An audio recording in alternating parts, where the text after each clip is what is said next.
In the town of Karánsebes, located in modern-day Romania, a massive military force engaged in fierce combat.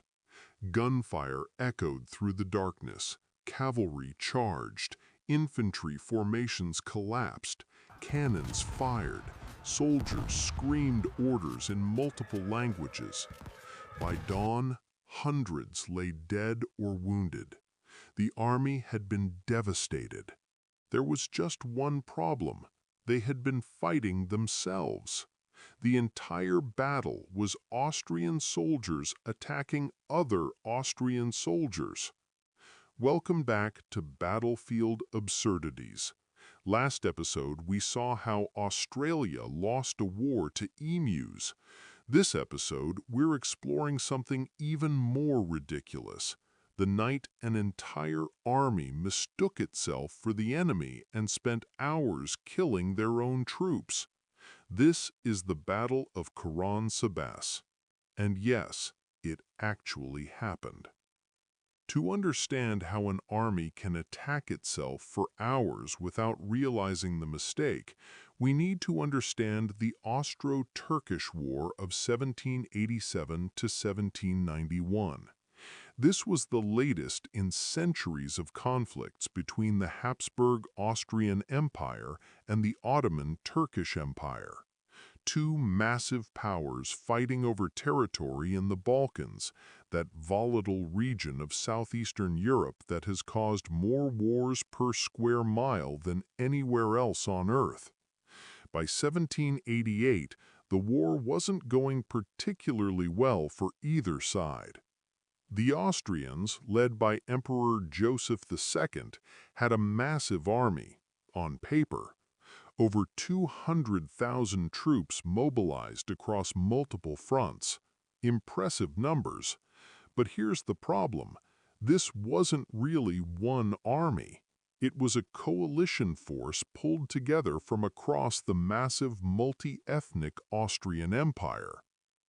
The Austrian Empire in 1788 was a patchwork of different peoples, cultures, and languages. Germans, Hungarians, Italians, Czechs, Croatians, Serbs, Romanians, all under one imperial banner, which meant the Austrian army was actually dozens of different military units that couldn't easily communicate with each other. Some regiments spoke German, others Hungarian, others Italian or various Slavic languages. Even the officers often couldn't understand troops from other units. This was normal for the time, but it created complications. Add to this the standard problems of 18th century warfare, poor supply lines, inadequate maps, primitive communication systems, and a tendency for soldiers to desert or get catastrophically drunk at the worst possible moments.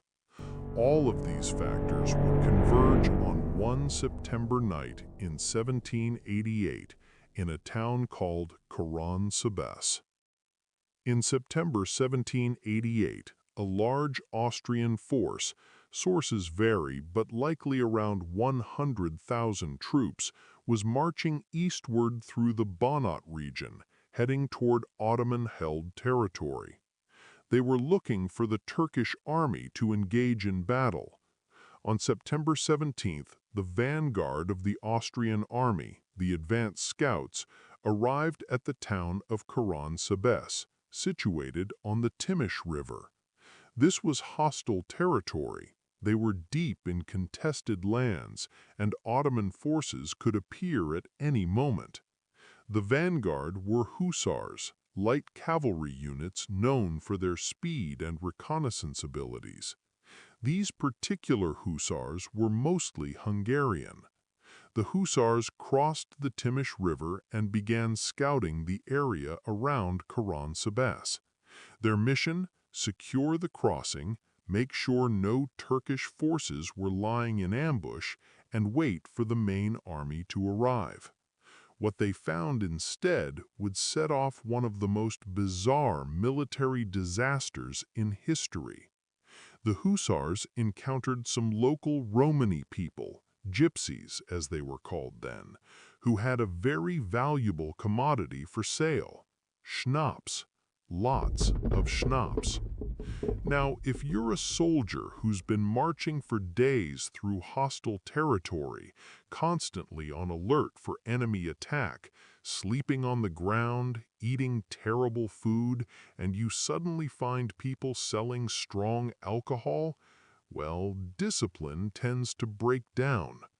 The Hussars did what Hussars do. They bought the schnapps. Then they drank the schnapps. Then they bought more schnapps. Within an hour or so, a significant portion of the advance cavalry was drunk. Not tipsy, not had a few drinks, properly, thoroughly bad decision-making drunk. And they were having such a good time that they decided this schnapps was theirs. They'd found it, they'd paid for it, and they weren't sharing with anyone.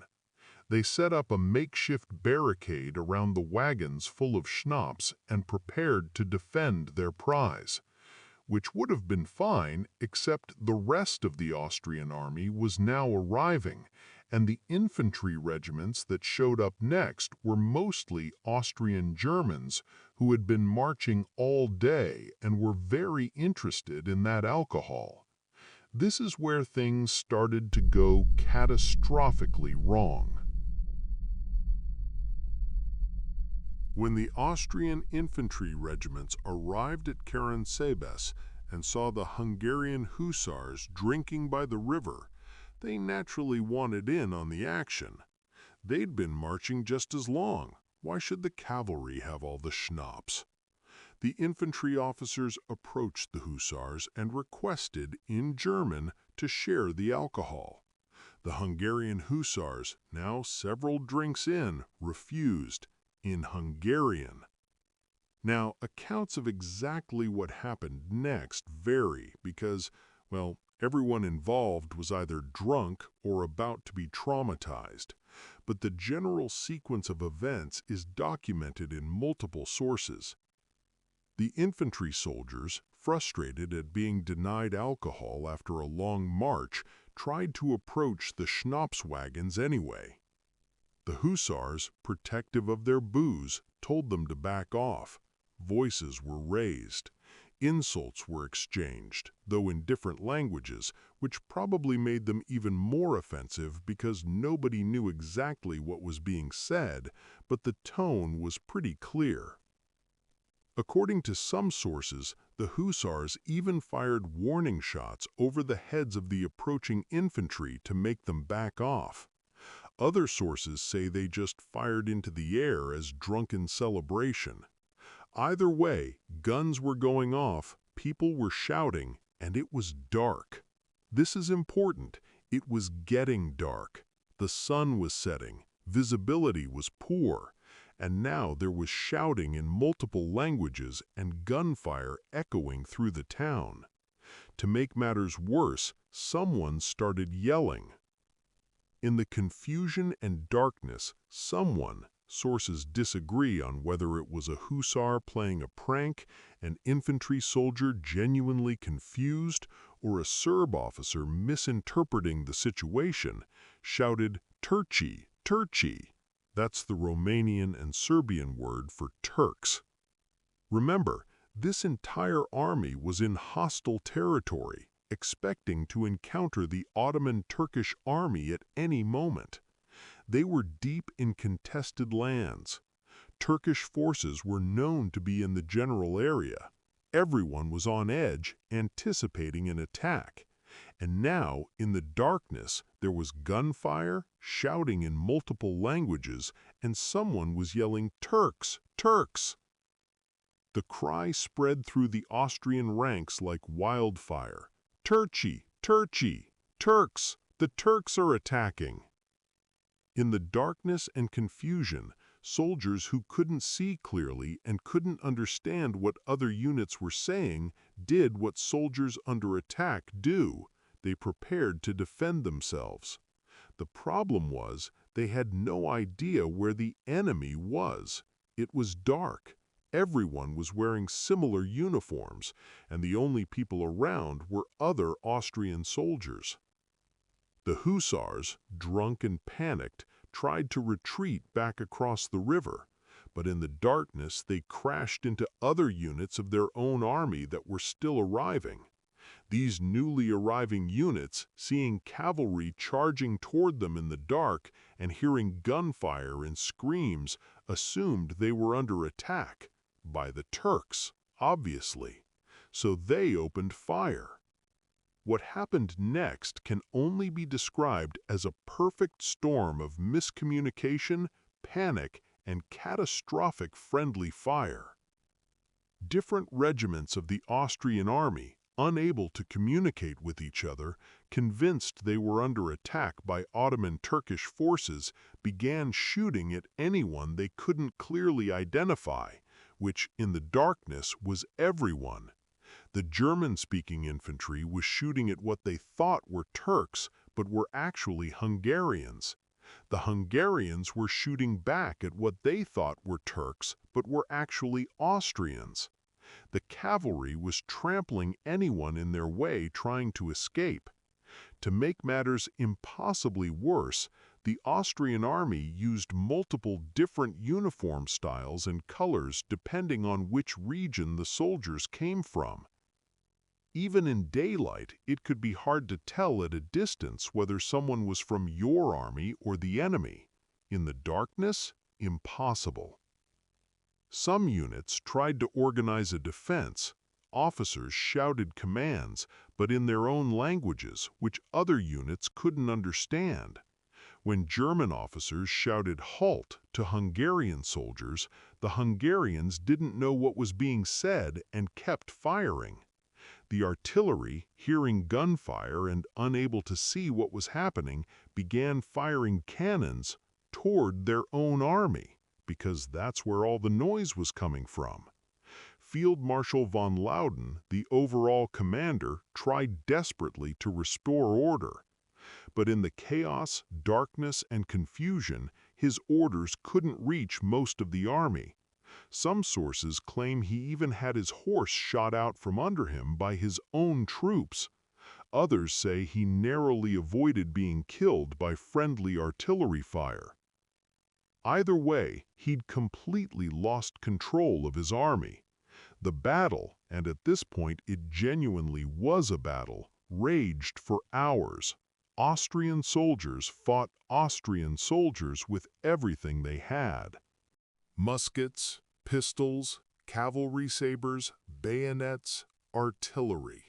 Units formed battle lines and fired volleys at other units. Cavalry charges crashed into infantry formations. Artillery batteries shelled friendly positions. It was total war against themselves. The fighting only began to die down as some units ran out of ammunition or became too disorganized to continue. Even then, sporadic fighting continued through the night as confused pockets of soldiers encountered each other in the darkness. By dawn, the Battle of Karánsebes was finally over. As the sun rose on September 18, 1788, the scale of the disaster became clear. The Austrian army had devastated itself. Hundreds were dead. Sources vary from 150 to over 1,000 killed. Even more were wounded. Artillery had destroyed buildings in Karánsebes. Bodies of Austrian soldiers lay scattered across the area. And there wasn't a single Ottoman Turkish soldier anywhere to be found. The nearest Turkish forces were miles away. They hadn't been involved at all. In fact, the Ottoman army didn't even know the battle had happened until days later. When Turkish scouts finally arrived at Karánsebes 2 days later, they found the town barely defended. Most of the Austrian force had retreated or dispersed in chaos. The Turks were able to occupy Karánsebes without firing a shot. They had won a significant victory without having to fight for it. The Austrians had defeated themselves. The Austrian officers who survived tried to piece together what had happened. The consensus, a combination of alcohol, darkness, linguistic confusion, and panic, had caused the army to attack itself in one of the most absurd friendly fire incidents in military history. Now, here's where the story gets complicated, because some historians question whether the Battle of Karánsebes happened exactly as described, or even if it happened at all. The main source for the battle is Joseph II's official history of the war, written by Adam Wolfe, but that wasn't published until decades after the events. Other contemporary sources mention the incident only briefly or not at all. Some modern historians argue the story might be exaggerated or even entirely fabricated as propaganda, possibly by the Turks to embarrass the Austrians or by Austrian sources trying to explain away a humiliating defeat. However, most scholars agree that something happened at Karánsebes in September 1788. The question is how bad it actually was. The most skeptical historians think maybe a small skirmish broke out between drunk soldiers, someone shouted about Turks, and minor friendly fire occurred. Nothing major, but embarrassing enough that it got exaggerated over time. More moderate historians accept that a significant friendly fire incident occurred, but question whether casualties were as high as some sources claim. And some historians believe the traditional account is essentially accurate, that a massive army really did attack itself for hours due to panic and confusion. The truth? We'll probably never know exactly. Contemporary military forces weren't always honest about embarrassing defeats, and record-keeping in 1788 wasn't exactly perfect. What we do know for certain is this: the Austrian army retreated from Karánsebes after whatever happened. The Turks occupied the town without opposition. Austrian military morale was severely damaged, and the story of the army that attacked itself spread throughout Europe, becoming a source of mockery for the Austrian Empire. Whether it was exactly as the legend describes or was a somewhat less dramatic friendly fire incident, the core truth remains. An Austrian army, through a combination of alcohol, linguistic confusion, darkness, and panic, engaged in sustained combat with itself. Hundreds died, a strategic position was lost, and the enemy didn't fire a single shot. The Austro-Turkish War would continue for 3 more years after Karánsebes. The Austrians eventually negotiated a peace treaty in 1791 that returned things roughly to where they'd been before the war started. All those battles, all those casualties, all that expense, for nothing. But Karánsebes stands out as the lowest point, the moment when an Austrian army literally fought itself and lost. It's a reminder that in warfare, as in life, sometimes your worst enemy is yourself, and that military might means nothing if you can't tell friend from foe. The legend of Karánsebes spread across Europe and has been retold for over 2 centuries as a cautionary tale about the importance of communication, discipline, and not getting catastrophically drunk in hostile territory. Whether every detail is accurate or the story has been embellished over time, the essential truth remains. On a September night in 1788, an Austrian army went to war against itself and lost. This has been Battlefield Absurdities, when warfare went wrong. If you enjoyed this story of military self-destruction, wait until you see Episode 3, The War of Jenkins' Ear, where a diplomatic incident involving a pickled body part triggered 9 years of international conflict. Yes, a pickled ear started a war. I promise it makes sense when you hear the full story. Make sure you're subscribed with notifications on so you don't miss it. And if you know someone who needs to hear about the army that attacked itself, share this video with them. Drop a comment. Could this happen with a modern military, or have we learned enough from disasters like Karánsebes? Thanks for watching Battlefield Absurdities. Until next time, remember, friendly fire isn't friendly.